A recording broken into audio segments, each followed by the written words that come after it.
She's awesome and beautiful and a little fat.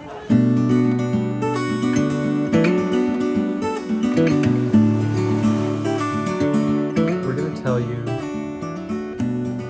the birth story of our twins that were recently born in the hospital.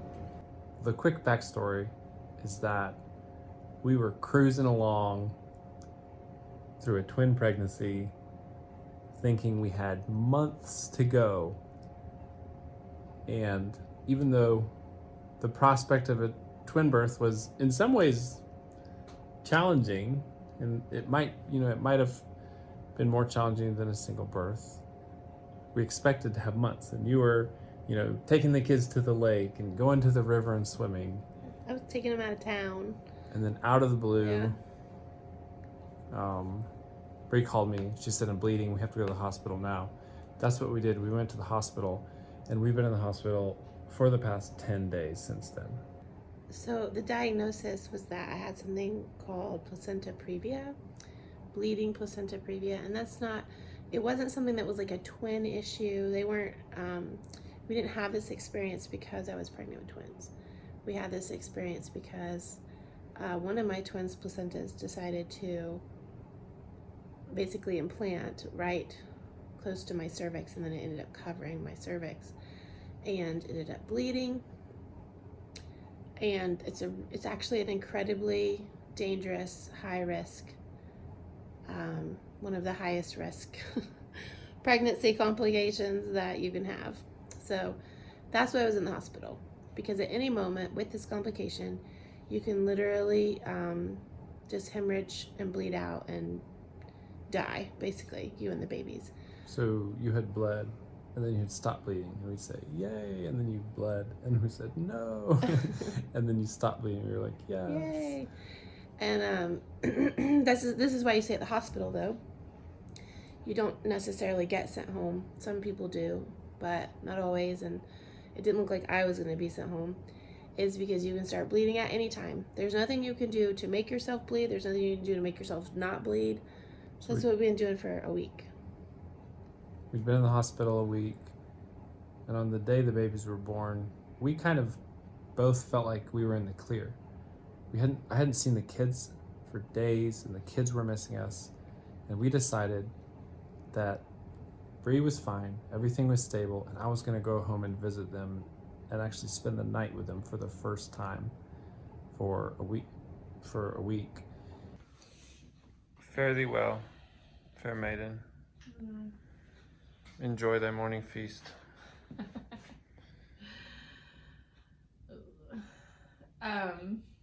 Do not fear the dragon.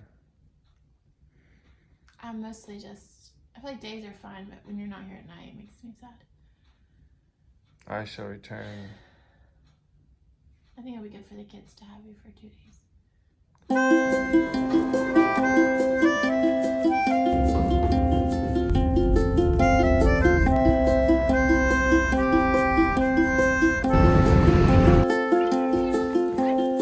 Hey, sorry for running so late.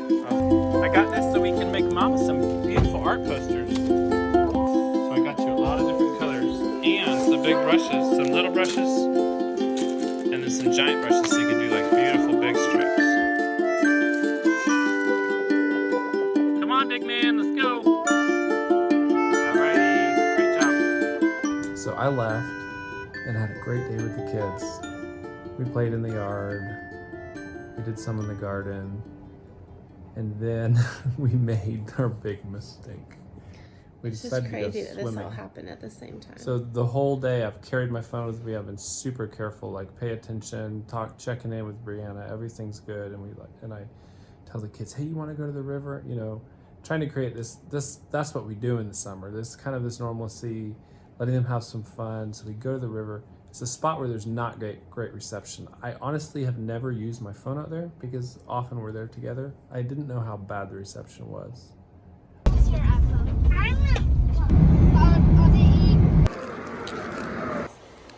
Show me what you got. A Ooh, monkey. it's- Out for a second. I'll run back. All right, Brighton's gonna do it. Yeah.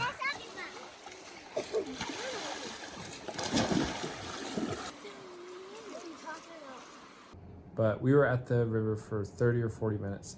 And as far as I can tell, at the time we arrived at the river, you started bleeding. Because I started calling you. I couldn't get a hold of you. And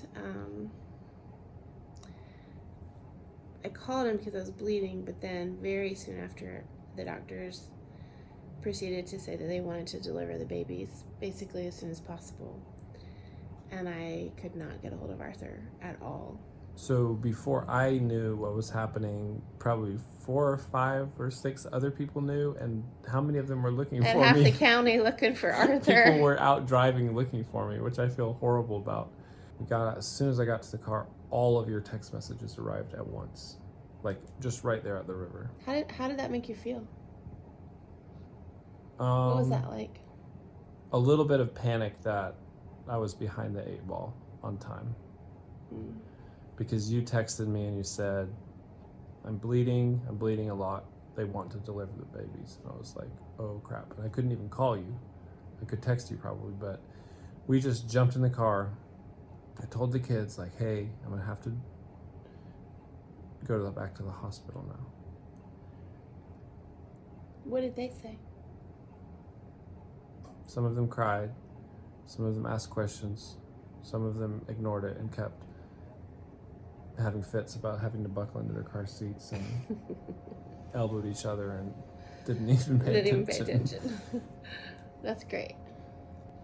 I got you on the phone and I kept asking you over and over, how much blood is it? How much blood is it? And you kept saying, I don't know you can't tell me how much blood it is on a good day. But you were just like, I don't know. You need to talk to the doctor. I said, I want to talk to her, but I want you to tell me how much blood you feel like it is. Why did you keep asking me that? I was so frustrating. I'm laying in bed having doctors telling me that I need to have I'll tell you why. the babies, and you're like, how much blood in it? I'm like, I'll tell you why. Because I trust your assessment of it. Oh. And I want to hear you tell me from your perspective, not their perspective. Right? You put me on the phone with the doctor, and the kids were screaming in the car. And I was like, please stop screaming. It was just Wilder and Brighton, I guess. I just pulled over on the side of the road and got out of the car so I could talk to the doctor. And I basically questioned her, like, why are we doing this now? Is this absolutely necessary? How much blood did she lose? And had a short, very clear talk with her and came out very confident, like, okay, this is what we're doing, it's time. Some friends were at a public place, establishment of food and drink. And the friend who was there just called me and said, hey, do you need to drop the kids off with me? And I literally was driving past this restaurant. And I said, yeah, I guess. Like, there was no plan or anything. But these are people who we trust implicitly to watch our kids. And so I literally said yes and turned into this restaurant, and he was right there. And at that point, I was laying in a hospital bed getting IVs and medicine put in me, and having doctor after doctor and nurse after nurse talking to me, and I'm like sobbing because I'm scared and Arthur's not there. I think my mom had gotten there at that point, because I called her because I couldn't get in touch with him, and I did not want to do this by myself. So my mom came right away, and she came before we ever heard from you. Even she got there before we ever heard from you. So she was there, and it didn't feel chaotic, but it was very intense and very scary and very, very serious. And I needed and really wanted you to be there, because it was just hard to carry that fear. It was just this fear. And I jumped on the highway after I dropped the kids off, immediately got pulled over by a state trooper. I must have been going pretty fast because he was coming the opposite direction in a divided highway, and he saw me. And he did a U-turn over the grass. First of all, he said, you're going fast. I said, yeah, I know. And then he said, is there a reason you're going so fast? And for the first time, I was like, they're actually asking if there's a reason. They're not just being... Because sometimes there is. They're not just, it's not a rhetorical question. They're not being rude. They're literally want to know. That's their first question. And I said, yeah, here's why. And he just said, okay, be safe. So this whole time I am in there thinking, you're not going to get to come in. So I did ask them, like, if he gets here and you're in the middle of surgery, can he come in? And they were like, yes. And I was like, if my mom's there, because I need somebody with me if he doesn't make it, can he come in? And they were like, she can go out and he can come in. Crazily enough, what happened was somebody just before me also needed an emergency twin C-section, I guess, because they were in the twin C-section room, or the doctors were in the...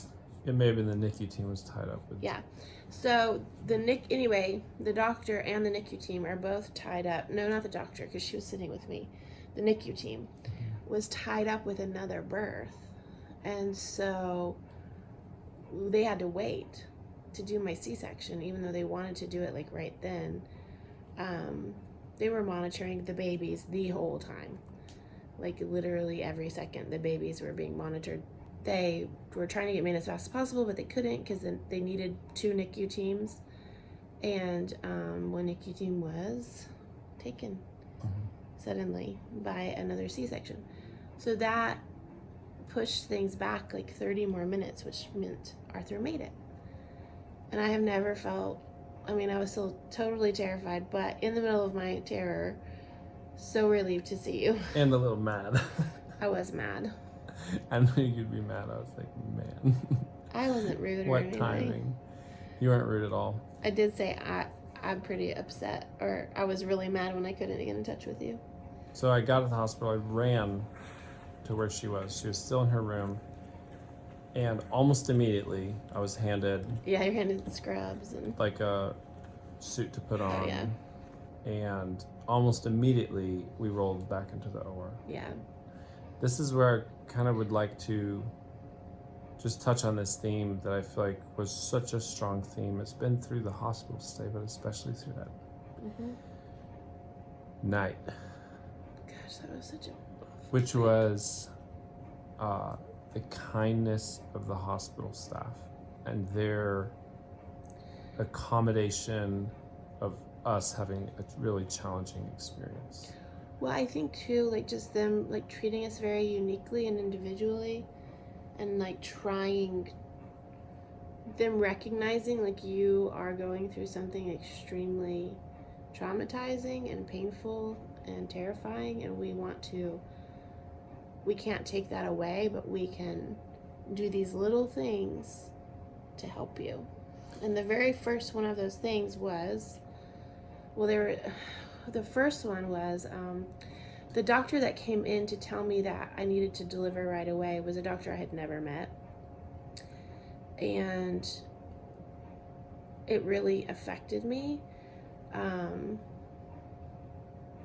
didn't like being told that I've met so many doctors this week, and they've all taken the time to spend actually quite a bit of time with me. I don't know how I never met this one, because she was the one working that day. Usually I met the one that was working that day. So she goes out and went and got the next level up, the maternal fetal medicine doctor, who is actually the one that was more closely following my case, and had her come in. And I have spent a good amount of time this past week talking to her, and I just developed a relationship, not much of one, but a relationship. And I think in these moments, not much of a relationship is way more than zero relationship. So the MFM doctor was like, I was just about to leave to go home, but would you like me to do your surgery instead of the other doctor that you've never met? And I was like, yes, I do. I would feel very much better if you would do my surgery. So that was one thing. I know that seems little, but whenever you're in a situation of such fear and trembling, because literally you can die, your babies can die, and there were some other things that could happen that did happen that were very scary. having a doctor that you know makes a really big difference mentally. That's how the kindness started, is a series of doctors recognizing how challenging this was for us and taking the time to come in and often sit down for an extended visit with no pressure for that visit to end, That's true. and answering every question and explaining things in great detail, including warning us of all the possibilities. And that Some was of like which, through the week. some of the possibilities that we honestly dreaded ended up happening. But that was part of the kindness of them taking the time to make that connection. So you had someone, you had a doctor who you could talk to, and they could talk you through it, and you could have a clear understanding and a level of trust. So then also another really neat thing was that I'd had this same nurse for 3 days in a row. Typically, full-time nurses will work 3 12-hour shifts. So this was the end of her third 12-hour shift. She had been my nurse all week, or for 3 days. You connected with her. Yeah, she was really sweet. She brought you a bag of stuff from home. Books to read and games and stuff. But she was kind and sweet. I mean, that's why we connected. It's just, I would be surprised if she didn't connect with most of her patients. And she was getting ready to go home after 3 days of working. It was shift change. And she looks at me and says, "Do you want me to stay through your surgery and be your nurse through your C-section?" And I mean, part of me wants to be like generous and be like, "No, go home." I was like, yes, I do. Yes, I want that. I need that. And, you know, this whole time I'm thinking Arthur's not going to be there too. I'm thinking I'm going to be alone, or my mom's there, you know, but I'm thinking Arthur's not going to be there. So that happened. That was another huge thing, or it felt very big. Because of the timing of this delivery, the natural course of things would have been that the nurse who you knew and trusted would be gone, and you'd have a nurse you probably had never met. Yeah. And the doctor who you knew and trusted would be gone. And I would have a doctor I'd And never that's business as usual, and that's what's fully expected, is everyone finishes their shifts and goes home. But both of them, independent of each other, offered and stayed through so you could have people with you who you actually knew. And that nurse was right with you all the way through the surgery. Mm-hmm. All the way through. She stayed right with you, comforted you, talked to you. I remember when she said bye. It was after I woke up. It was 1 or 2 in the morning. So she'd been there since Long time. 6 that She morning. stayed over 6 hours or so. Yeah. So, When did she eat last? they wheeled you into the OR, and I was allowed to go with you. Okay, so that's the next big thing. If you've ever had a C-section, depending on the way that your C-section happens, mine started out being that I was going to be allowed to be awake. So there's another amazing tender mercy. I'm calling it tender mercies. You know, kindnesses, but tender mercies. Was that your husband or your partner or whoever that goes with you doesn't come in until they start the surgery. They have to wait until they have your spinal in and they have you ready and to go on your back. And the spinal part is actually one of the scariest parts for me, at least it was during my C-section with my second daughter, Joyful. And did I ask if you could come or did they offer? They offered, I think. Your nurse went before, when this started, and went and talked to the anesthesiologist and said, "Hey, this patient's husband is a nurse, and he's not going to make you any trouble. He's not going to pass out whenever you put this He's needle not in going her to pass back." out. Can he just come in and stick with her through?" And they Yeah. were like, "Okay." Okay. And then the next thing is, because of COVID, and I think just maybe generally, you can only have one person in the You OR. can only have one person in the OR. Okay. Well, usually you can have a partner and a doula, but I think now you can only have a partner. because of COVID. But anyways, they offered to let my mom come too. And it was the anesthesiologist that offered that, the CRNA. She said, would you like for your mom to come too? And I said, yes. She said, well, typically it's up to the anesthesiologist, and that's me. And so I'll double check and make sure, but you can have your mom too. I wonder if it helped that we were both nurses, so they didn't mind that. Yeah, my mom's also a nurse. She with a lot of inpatient experience. L&D, yeah, labor and delivery. So it could be that's why they offered that they were comfortable. Maybe that they weren't going to have 2 more patients on their hand. Maybe it's because there's twins. They're like, well, Maybe it's because I'm like literally terrified, bleeding. It's been a crazy week. I don't know. It's compassion, is what it was. It's compassion. I want you to see I didn't get a last belly picture. You say what? Just take a picture. Here we go. I was so pissed when I had to get a hold of you. Yeah, I know. That was like literally 30 minutes of my day. You couldn't get a hold of me, and that's like right when it happened. Which I knew was gonna happen. Yeah, there were a lot of people looking for me and calling me apparently. So we got into the OR. They did your spinal. Mm-hmm. You were so afraid of the spinal because it can hurt really bad. It's a terrible sensation. And it went well. Mm-hmm. For me, at least. It hurt. It hurts right at first as they're putting it in. What is it? Pressure? It's like feels like someone's like knocking down your spine. And the scary thing is like they're gonna paralyze you because that's one of the complications. Mm-hmm. And it's not like it happens very often, but it happens. It happens to somebody that happens, or it wouldn't be a risk factor. So it was very scary. I remember laying down on the table. All of the Nicu people came in. They get your arms laid out, get all your IV lines arranged, start setting up all their equipment. And at that point, there are 20 people in the room. 20 people. That's amazing. There are multiple surgeons.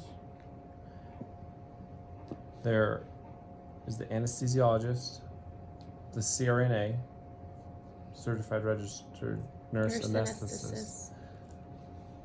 There's a couple OR nurses, including your nurse. There, I believe, are 4 baby nurses. I actually didn't see any of this because I'm laying flat on my back with like a screen up in front One of my face. neonatologist And who I'm crying. introduced himself to you. Wow. 2 neonatal respiratory therapists. The room is packed.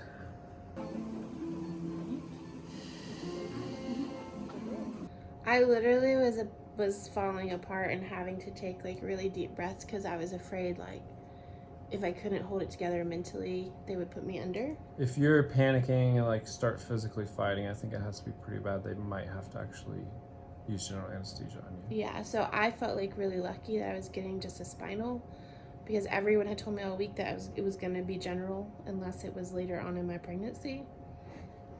So I have never experienced such fear ever in my life, ever. You were afraid you were gonna die. You were worried about the babies. It was all scary. There wasn't one thing that wasn't scary. So your nurse said, "What music do you want us to play?" I couldn't think of anything. And so I said, "Play Josh Garrels. Garrels." Which was perfect choice.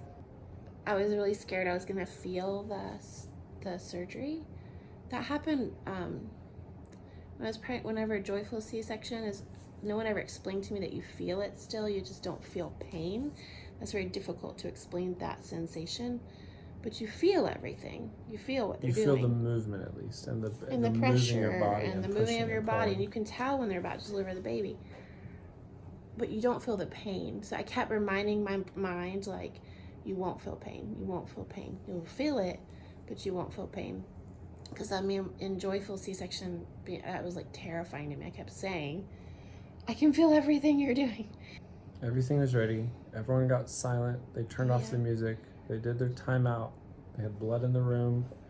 Everyone knew what was going on. Right surgery, right patient. They did one final check of your spinal by pinching your stomach. And then they started. Mhm. And I just remember that moment was one of the peaks of just fear and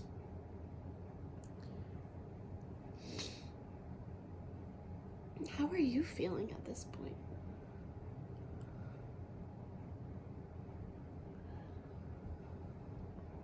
okay. You kind of at that point in my view just kind of surrender to the experience. There's nothing You can do. that you can do to make it better. Just pray, and I was just sticking right with you. So I just had my hand on your head and was trying to talk to you. It was actually lovely. He had his hand on my head and was talking me through everything. And peeking over. Yeah. And And my mom was holding my hand. And actually I really liked that.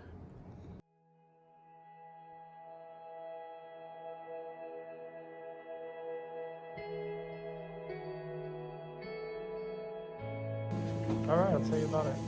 We're making a little cut into your uterus right now.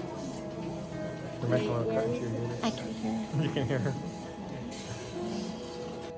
But then they told you, all right, we can see your uterus, we can see your placenta, so we know where to cut. They don't want to cut through your placenta. Because I would then bleed to death. And so they said, we're gonna go ahead and open your uterus. And there we see your placenta. It's all good. So we're gonna go for Chewy. She's reaching in, she's got a hand on baby. I can see baby through the sack.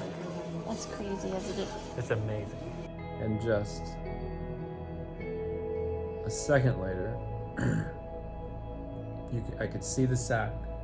They popped the sac, and there's the baby. Wait, what was that like? You could see your baby's amniotic sac. Could you see her in it? Not like clearly, just like it was like her head, I think, or something. That's amazing. It is amazing. And then they just popped that with their hand, Really? or maybe a tool. No, they had a tool. You don't just pop it with your hand. Anyway, pop that. Fluids everywhere, I heard it. I felt it and heard gushing it. everywhere. It And, goes gurgle, gurgle. and then there is our little baby girl. There's a baby. She's awesome and beautiful and a little fat.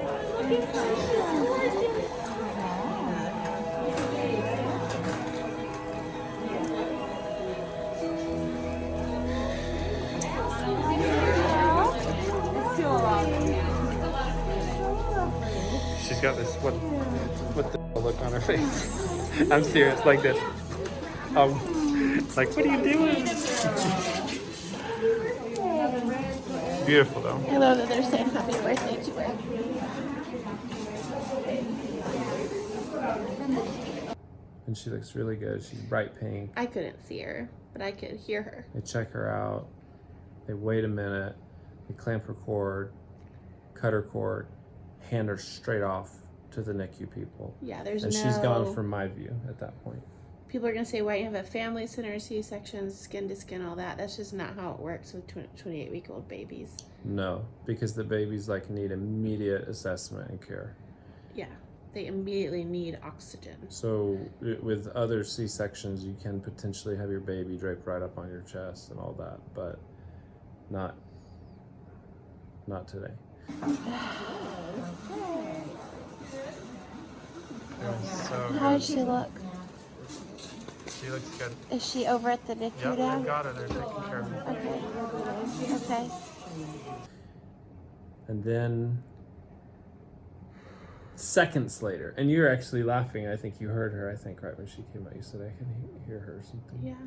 And then just seconds later, they grab him and pop him out and hand him off. The same thing, and he comes out crying, Which I loved, which actually. is really a good thing. It's a good sound.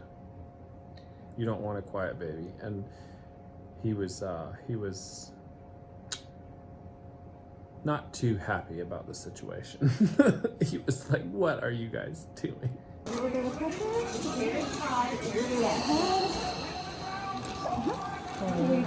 They just gotta get him. There he is.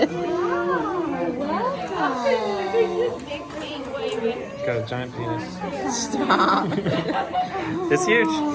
Yeah, keep going.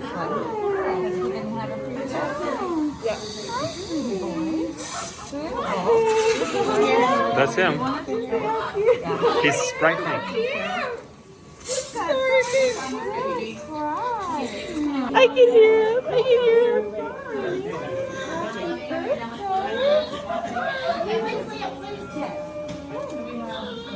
Congratulations, you You got it.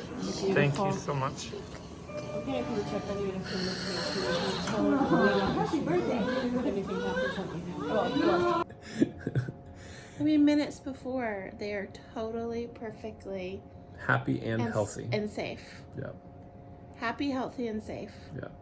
And there's nothing keeping them from being happy, healthy, and safe. There's nothing wrong with their amniotic sacs. There's nothing wrong with their genetics. There's nothing wrong with them. It's just that at any moment they could die from me bleeding to death. So it's crazy to take these perfectly healthy babies and take them out. I mean, it's not crazy. It was our only choice. But It is crazy. It's a crazy thing. yeah. The people who have approached us, I don't think there's any perfect way to approach someone in this situation, but I've talked to tons and tons of people in the past days, and honestly, like, some people have said congratulations, which has a strange feel to it, because yes, it is amazing to have these babies, and they're an amazing gift. It's just like, it's so cool, and we love them so much. But the first time someone said congratulations, we were like, oh yeah, congratulations. We have babies. We have babies. But then other people, when I told them just in brief of what was happening, like, oh, they're seeing, people I've worked with, they're in the hospital, and they're like, oh, I'm sorry. And that actually feels right too, just because it's really, really hard. So really, to me, like, the perfect response is just like, is congratulations and I'm sorry. Yeah. Because this is crazy. And, someone's going to tell us to, just be thankful, but Don't say that. don't say that. It's just, we're getting the full experience. This is heartbreaking, incredible. Going up to the Nicu is like, it's amazing what they do up there. And they're so good. And It's like they're another world. They're so careful and so kind and so expert. But it's like, that's not where babies are supposed to be when they're in 28th week of gestation. That's not what they're supposed to be. That's why they're in an ICU, because they're not supposed to be out here. Yeah. For about 5 to 10 minutes, they were working on separating your placentas from your uterus. Yeah. And then they started kind of talking to each other and saying, it took a second for me to wrap my head around what was happening. The surgeon, I think, said to anesthesia, hey, we're going to need to switch to general because this is going to take longer than we thought it was going to, and the spinal's going to wear off. I said, is that necessary? You heard that. You said no. And I said, is that necessary? She said yes. Then she came around the curtain and she just leaned over to you. It was very short, and she said, we can't separate one of the placentas from the uterus, and we can't pull it off because it will kill you. So we have to do a hysterectomy and remove your uterus. And I think that just broke your heart. It's so much deeper. It's not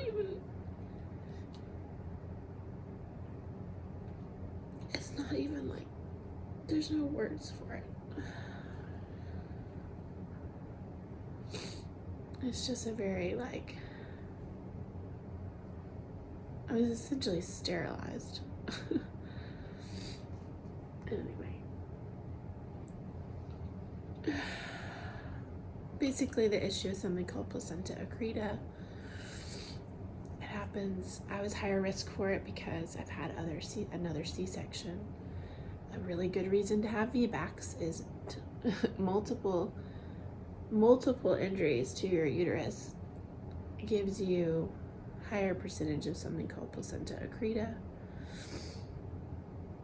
which is why doctors should always try to let women have VBACs, because placenta accreta is where your placenta kind of like grows through your uterus into the lining of your uterus, and in a very, very awful cases, it goes through it into other organs of your body, and you can lose your bladder. You can have to have I know a woman that had like an 8-hour surgery to get her accreta out of her organs, but mine wasn't quite that bad. It was pretty bad though. But At that point though, you didn't know about it. You were just like, oh gosh, this surgery just went way bigger. I'm losing my uterus. I'm going under general anesthesia, which is something you really didn't want, because you didn't want to have to wake up from it and recover from it. And I didn't want to lose my uterus. I could have dealt with general anesthesia. That's like not a permanent. And you had about less than 5 minutes to process that. Was it even 5 minutes? It was probably 3 to 5 minutes. I don't know of any hospital system that allows family members to be in an OR when there's general anesthesia. So immediately, basically, they were like, hey, you guys are going to have to go. We're starting general anesthesia. And I just looked up at the anesthesiologist, who I talked to quite a bit before, and said, listen, I've seen this a ton of times. Can I just stick around until she's gone? So like I'm with her until she doesn't even know. And she was like, okay. So they took your mom out like right away. And I was able to stick with you, it was minutes. This happened so fast until you were unconscious. It says I'm no longer a slave to fear. I know.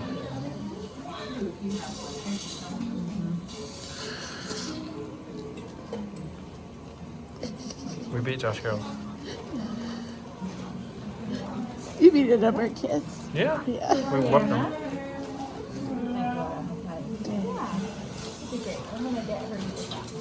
Oh, do it. How's it going? I was upstairs with the babies. And I was under general. You were under general having a happy dream. I was worried, honestly. Where was my mom? Waiting for me? She started She went the babies first. going back to the hospital room. They sent her to the hospital room. And then I was upstairs in the NICU. There it is. Whoa.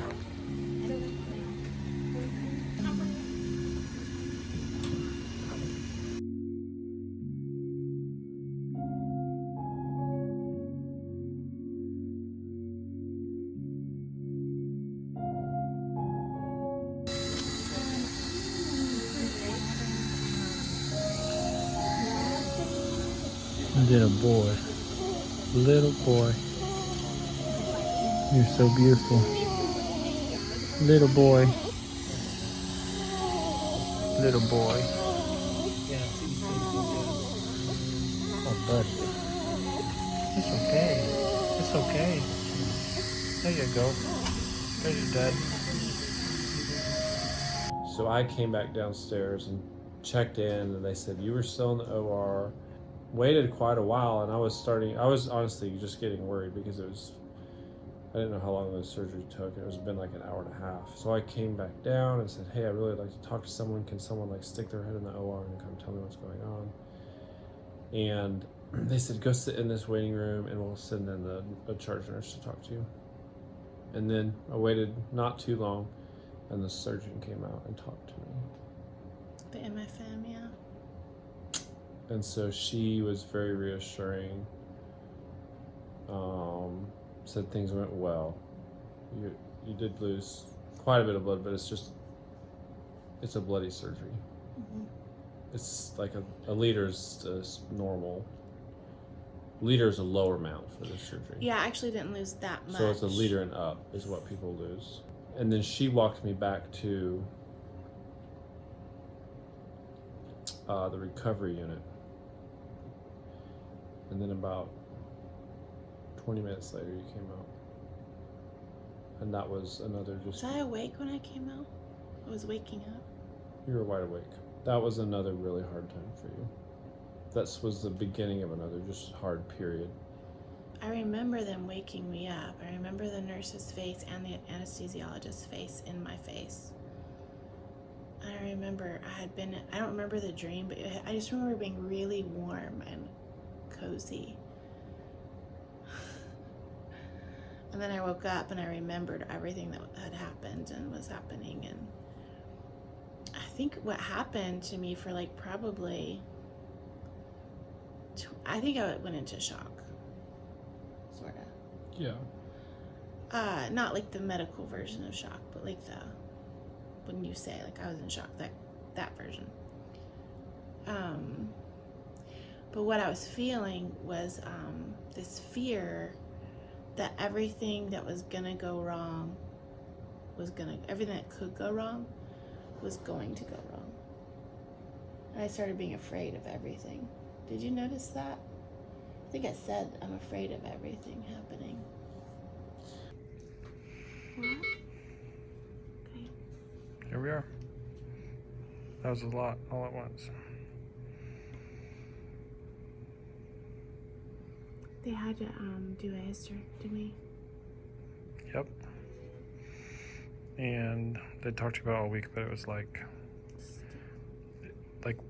from the moment that they told you it was going to happen, it was 5 minutes and you were out.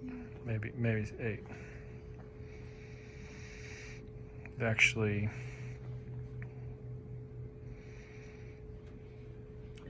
interesting. I've never even heard of this, but it makes total sense. They stitched everything. What was that song that came on? I'll find it for you. No, I know what song it is. I just can't remember the name of it right this second. Josh Carroll's, and I can't remember the name. It's not his song originally. It's anyway.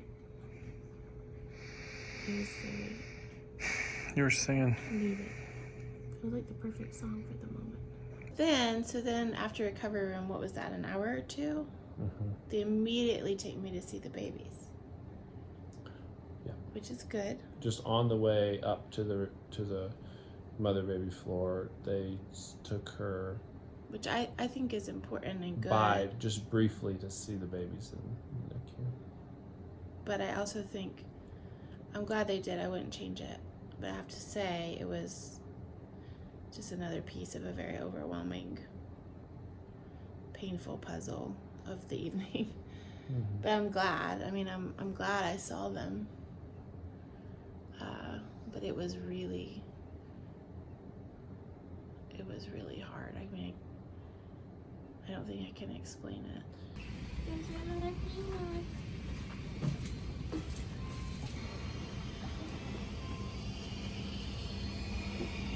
Hey baby, it's Mama. I think Is he's that really a light beautiful, okay over even though there? he's tiny. So might be stupid. Them. Well, Welcome to bring in. I think she's very pretty. I do too. She's like a miniature normal baby. Just so little. It's crazy. It's crazy. They're gonna be sleeping a lot. Actually, one thing that helped me a lot is somebody said to me, mostly what people say doesn't help. It's one girl who's been through this. She had her twins at 28 weeks placenta previa. Yeah. She said what you don't realize before you have a baby in the NICU is that they mostly just sleep, Yeah, sleeping. It's like they're in a little womb. which makes me feel better knowing that they're just... Probably. They try to take them out as soon as possible. Yeah. And even though it's like amazing to see our babies and we're falling more and more in love with them, it is sad to see them up in NICU. And I think that's probably something that any parent who's had a baby in the NICU would identify with, is just like being sad for them that they're going through this experience, even though they do everything they can do to try to make it the best for them and to do the interventions they need to. They try to let them just chill and rest as much as possible. We actually it's 12:30 at night. We just got back from our last visit. Yeah. But it is sad.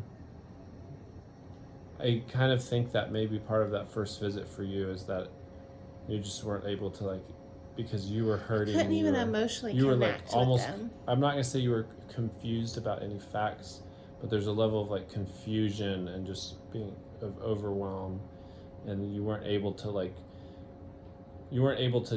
step into that situation as like you so wanted to in that moment. Yeah, I just like could not emotionally connect. Yeah, it was at kind of all. just like, there's the baby. There's my babies. There's my There they babies. are. There they are. Connected to all this stuff, and I'm hurting. And then that night, we got back to the room, and I don't think you ever slept at all. Once more for posterity, here we are. Brianna's pumping, getting a tiny bit of colostrum milk to try to give those babies and get her milk supply going. It's 3:20 in the morning. It's almost 3:30, and our babies are upstairs. We've just been talking this over and over and over. It's just so. Am I on video? Can you see me? No, can't see anything good. I see a sliver of your belly, a tiny sliver. I don't know. And we've just been talking this over because it's just so crazy and mind-blowing. And I know at least Bri is really, really tired. I'm tired, but honestly, I feel better right now than I felt since this all started at 7 or whatever time this started this evening. Well, I yeah. feel less terrified. I felt nothing but terror for hours. It was just the fear that things would go terribly wrong because they had already gone wrong. Yeah, And they did go wrong. I They mean, did go wrong, but it's also, but I'm alive. you're alive, and the surgery, even though it wasn't the surgery that we wanted, and it I got wasn't, to be awake for the birth, though. you did. I got to hear them cry when they were born. That's true. That was special to me. Yeah, the surgery went well. They can go really bad. Yeah, and it did. but- Hysterectomies can go really bad. C-section hysterectomies. Yeah, I did end up losing my uterus, but it's gonna be okay. Waking up from it was really, really bad. Yeah, because you were terrified and you were in happy dreamland, and then you were torn out of it and just like, what's happening? Yeah, I'm tired. But our babies actually look so much better than I thought they were going to. Yeah, they're super pink and they're not super skinny. They're nice and plump. Yeah, they look like little babies. Especially her. She is really pretty and really She's cute. the one not doing as well though, so which is surprising. I wonder what that is. Well, good question. Causing her not to do as well. She just had some fluid in her lungs. Is that what it was? Pretty much, yeah. Because I don't have any idea what was going on or what happened.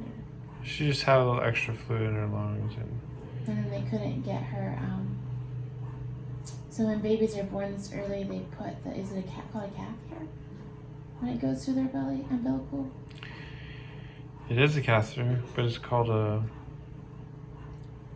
umbilical venous line.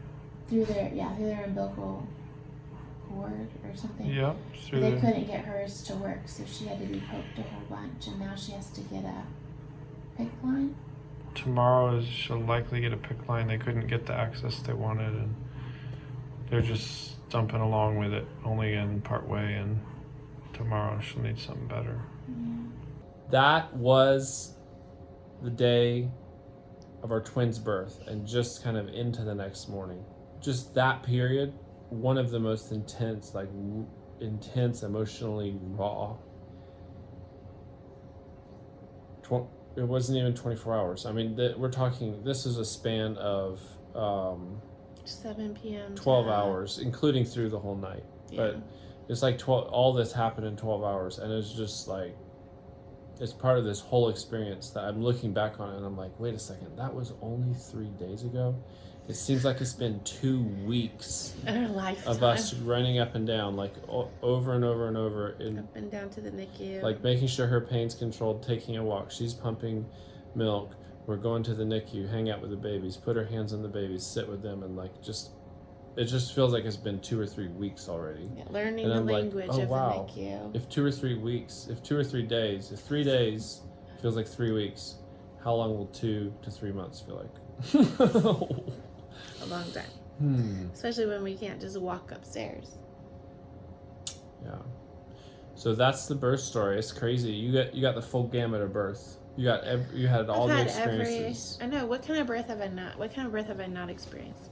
I've had an unmedicated vaginal hospital birth. I've had a C-section. I've not had a planned C-section. You had a C-section that didn't include a hysterectomy and That's didn't true. include a NICU stay. That was just kind of like, Here's a C-section. here's your baby. You can hold your baby, kiss your baby, nurse your baby. You've had 3 beautiful home births that were just sweet, sweet experiences. This was not a sweet experience of birth. No, but it's sweet that it's hard because there your were birth still so many experience. things that were sweet about it. Like, so I think it's good to be honest about how something really was, and this was not fun at all. It was not really even beautiful, but there were some sweet things, and one of them was when the babies came out each time. The doctors were like, "You're so beautiful, happy birthday." You remember? They just go on and on with each baby about, "It's your birthday and you're so beautiful," and oohing and awing over them. And that was cool to me. And actually later, as I've seen these doctors in the hallway or on the elevator, or they've come to my room to talk to me, Or come up to the NICU to see the babies. or Even come though up to the NICU to see the babies. The babies are not their patients at all. They're just popping in to They're just like look at them and say hey to us. Yeah. I've told the doctors, like, that really meant a lot to me. That you welcomed my babies that way. They're just like, "You're so beautiful. Listen to you cry. It's your birthday. Happy birthday." It's just so sweet. If you've made it this far in this video, you're probably one of our super fans, as people like to call them. But you're probably also someone that has prayed for us, reached out to us, encouraged us, and you've probably been with us for a while and know that it's been a little bit of a hard 2 years. And you've probably been praying for us and reaching out to us and encouraging us off and on for 2 years, or because it's been a hard 2 years. And I never thought I could appreciate people I've never met as much as I appreciate you guys. That's true. We knew people were praying. Yeah.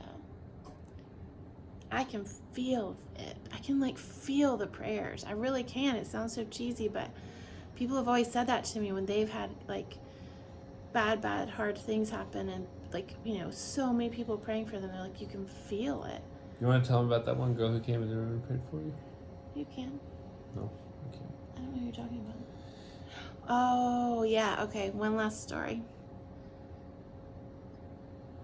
So they're trying to find my baby's heartbeats. It's not because they didn't have heartbeats. It's because twins are hard to find their heartbeats on these monitors where they monitor the babies. No, you were bleeding and everyone came into the room. Yeah, but that's why she came in.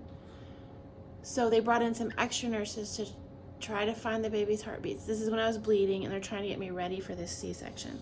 So they're trying to find these babies' heartbeats. So there's 8-10 people in the room. And this woman comes in, and she's messing with me, and I was on my phone texting, and I said, "Just a minute, I'm texting my prayer warriors." And she looked straight at me, and she said, "Want another one?" And I was like, "Yes, I do." And she immediately just prayed over me. She stopped what she was doing, bowed her head, and just prayed over me. And then she said, what did she say? "In Jesus' name." And then she said something like she's going to keep praying for me. And I felt so loved, so protected. You know what I mean? Were you there for that one? Yeah. So many different things happened this week. It's hard to remember. But that's how I feel about you guys. Is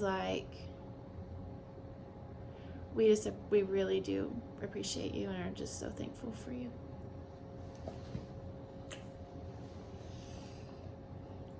Can that be the end of the video? That's the end of the video. Okay.